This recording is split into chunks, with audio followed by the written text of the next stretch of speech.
তাহলে এখন থলের বিড়াল কে, সেটা কি বেরিয়ে এলো? আসসালামু আলাইকুম। বিডিকে রাডার পক্ষ থেকে আমি রকি আছি আপনাদের সাথে। এই মুহূর্তে যারা আমার এই ভিডিওটি দেখছেন সবাইকে জানাচ্ছি আন্তরিক শুভেচ্ছা এবং অভিনন্দন। আপনারা সবাই জানেন বাংলাদেশ ক্রিকেট টিম টি-20 ওয়ার্ল্ড কাপ 2026 খেলার সুযোগ পায় নাই। কিভাবে পায় নাই, কি কারণে পায় নাই সেটা আপনারা সবাই জানেন। তবে আজকে কিছুক্ষণ আগে একটা নিউজ দেখলাম, বিডি ক্রিক টাইমস এবং ৭১ টিভি বেশ কয়েকটা গণমাধ্যমে নিউজটা করেছেন। তো আমাদের যে প্রিয় কোচ আছেন, সিনিয়র অ্যাসিস্ট্যান্ট কোচ সম্মানিত সালাউদ্দিন স্যার, আমাদের সাবেক ক্রীড়া উপদেষ্টা যিনি ছিলেন ডক্টর আসিফ নজরুল স্যার, গত মাসের 22 তারিখ একটা বৈঠক হয়েছিল বিসিবির সাথে এবং ক্রিকেটারদের সাথে। তো সেখানে উনি বলেছিলেন যে বাংলাদেশের ক্রিকেট টিম মানে অর্থাৎ প্লেয়াররা এবং বিসিবি তারা আসলে ভারতে খেলতে যেতে চান না। তো এই সিদ্ধান্তটা নাকি একমাত্র তাদের সিদ্ধান্ত, মানে প্লেয়ারদের সিদ্ধান্ত এবং বিসিবির সিদ্ধান্ত। তো সেই নিউজটা যে করা হয়েছিল আমরা সেটা দেখেছি, শুধু আমরা না, সবাই মোটামুটি আমরা দেখেছি। অর্থাৎ টি-20 ওয়ার্ল্ড কাপে এই যে বাংলাদেশ খেলতে গেল না, সেটার সিদ্ধান্ত নাকি বাংলাদেশের প্লেয়াররা নিছে এবং বাংলাদেশ ক্রিকেট বোর্ড নিছে, অর্থাৎ বিসিবি। তো এই তথ্যটাই আসিফ নজরুল স্যার মিডিয়ার সামনে আমাদেরকে জানিয়েছিলেন। এই কথাটা নাকি পুরা মিথ্যা একটা কথা। আজকে মিডিয়ার সামনে আপনারা জানেন ডক্টর আসিফ নজরুল স্যার সাবেক ক্রীড়া উপদেষ্টা ছিলেন, আইন উপদেষ্টা ছিলেন। এখন তো ওনার ক্ষমতা শেষ। আপনারা জানেন এখন বর্তমানে বিএনপি সরকার ক্ষমতায়।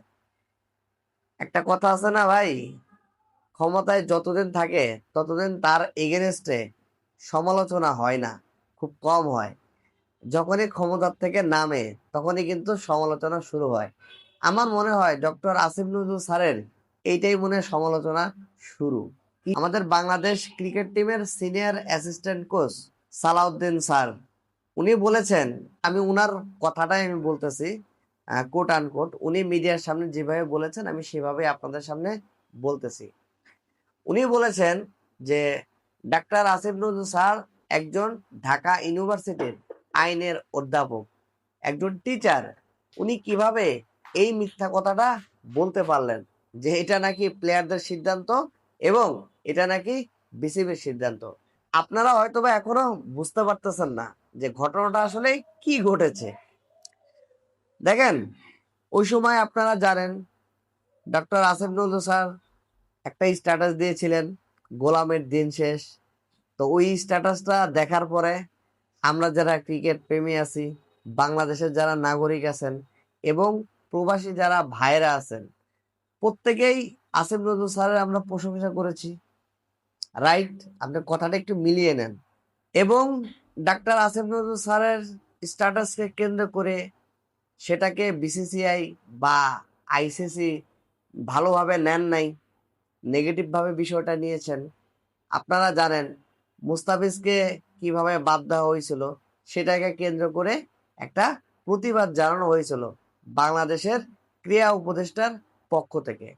যে ঘটনাটা ঘটলো, মানে সস্তা সিম্প্যাথি যাকে বলে, ডক্টর আসিফ নজরুল স্যার উনি তো সস্তা সিম্প্যাথি পেয়ে গেলেন। এই ১-১.৫ বছরে যে রাজনৈতিক ইস্যু, বাংলাদেশ এবং ইন্ডিয়া, এই দুইটা দেশের জনগণের মধ্যে একটা দাকুমরা সম্পর্ক কিন্তু দিন দিন বাড়তেছিল। তো এই যে সাধারণ মানুষের মনের ভিতর যে আবেগ, এই আবেগটাকে কাজে লাগিয়েছেন ডক্টর আসিফ নজরুল স্যার। উনার ওই স্ট্যাটাসটা দেওয়ার পরে আমাদের দেশের মানুষ, আমরা সোশ্যাল মিডিয়ায় খুব বেশি বেশি আমরা হাইপ তুললাম। মিডিয়ার যারা কাজ করে তারা খুব হাইপ তুললো এই বিষয়টাকে নিয়ে। আইসিসির সাথে বাংলাদেশ ক্রিকেট বোর্ডের সম্পর্ক দিন দিন আরো খারাপ হয়ে গেল। দিন শেষে আমরা কি হলো, আমরা আসলে ইন্ডিয়াতে খেলতে যেতে পারলাম না, আমরা টি-20 ওয়ার্ল্ড কাপ 2026-এ অংশগ্রহণ করতে পারলাম না। তাহলে এখন থলের বিড়াল কে, সেটা কি বেরিয়ে এলো? আপনারা সবাই জানেন বিসিবি একটা স্বায়ত্ত শাসিত প্রতিষ্ঠান। এখানে আসলে সরকারের কোনো হস্তক্ষেপ চলে না, সেটা আপনারা জানেন। শুধুমাত্র সিকিউরিটি পারপাসের কারণে যদি সরকার ইন্টারফেয়ার করে, তবে শুধু সেই ক্ষেত্রে আলোচনার মাধ্যমে ক্রিকেটারদের সিকিউরিটি নিশ্চিত করে, যদি ভেন্যুর কোনো ইস্যু থাকে বা যে দেশে খেলতে যাবে সেখানে যদি সিকিউরিটির কোনো প্রবলেম থাকে, তাহলে সেক্ষেত্রে ভেন্যু অথবা সেই দেশ থেকে অন্য দেশে খেলাটাকে স্থানান্তর করতে হয়। আমরা অতীতে দেখেছি এই ধরনের ঘটনা। ইন্ডিয়া পাকিস্তানের ম্যাচ দেখেছি আমরা, ইন্ডিয়া পাকিস্তানের ম্যাচ পাকিস্তান ইন্ডিয়াতে খেলতে যায় নাই, সেক্ষেত্রে আপনার ভেন্যুটা দেওয়া হয়েছে শ্রীলঙ্কায়। তো এখন আমাদের সিনিয়র কোচ সালাউদ্দিন স্যার, উনি যে স্টেটমেন্ট দিছে মিডিয়ার সামনে, ডাক্তার আসিফ নজরুল স্যার নাকি মিথ্যা কথা বলেছেন যে টি-20 ওয়ার্ল্ড কাপে বাংলাদেশ অংশগ্রহণ করলো না, যে সিকিউরিটির ইস্যু ধরলো, যে সিকিউরিটির কারণে বাংলাদেশ ক্রিকেট টিম টি-20 ওয়ার্ল্ড কাপ 2026 সেখানে অংশগ্রহণ করলো না। এইটা নাকি প্লেয়ার এবং বিসিবির সিদ্ধান্ত না, এটা নাকি ক্রীড়া উপদেষ্টা ডাক্তার আসিফ নজরুল স্যারের সিদ্ধান্ত। দেখেন, একটা কথা আছে না, সত্য কখনো চাপা থাকে না, সত্য একদিন না একদিন বের হয়। এখন এইটা কতটুক সত্য সেটা কিন্তু আবার এখনো অস্পষ্ট। এটা তো শুধুমাত্র আমাদের কোচ সালাউদ্দিন স্যার বললেন।